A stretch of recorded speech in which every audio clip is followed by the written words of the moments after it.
Our next speaker is Sarah Graham, Steps Towards Discovering Rehabilitation Targets for Stroke Victims.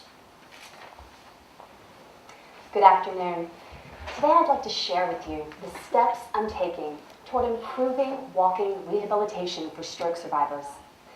Functional walking ability allows us to perform the daily activities that we need and want to do.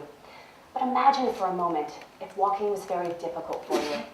If you walked slowly, were at a high risk for falling, had difficulty using one of your limbs, you would experience a stark reduction in your independence. And this is the reality for most of the 7 million stroke survivors currently living in the US alone. A stroke is an injury to the brain that affects muscle control on the opposite side of the body, leading to walking impairments. Regaining walking function is the #1 goal of stroke survivors. Unfortunately, current rehab efforts fall short of facilitating this goal, and small improvements in things like walking speed rely on overusing the non-affected limb. Now, this is largely because rehab strategies are too general. We don't yet fully understand the reasons why stroke survivors have difficulty using their affected limb, and therefore we can't target these reasons during therapy.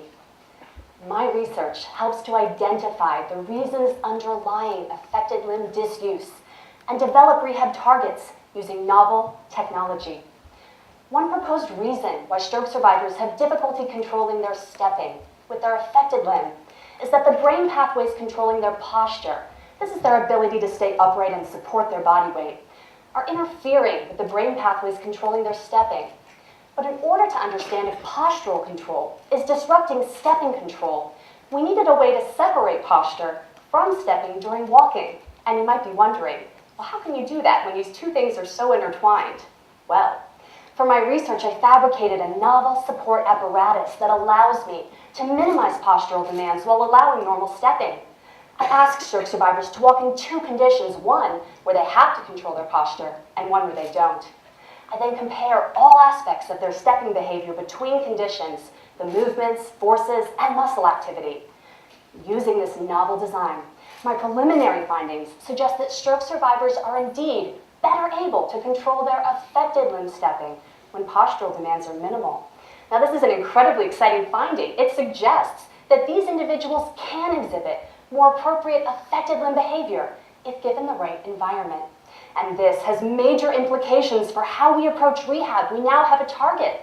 We can minimize postural demands early in rehab and then progressively reintroduce them as stepping components are strengthened. This will lead to improved affected limb function and better long-term walking outcomes, so we can help stroke survivors take steps toward returning to the activities that they need and want to do. Thank you.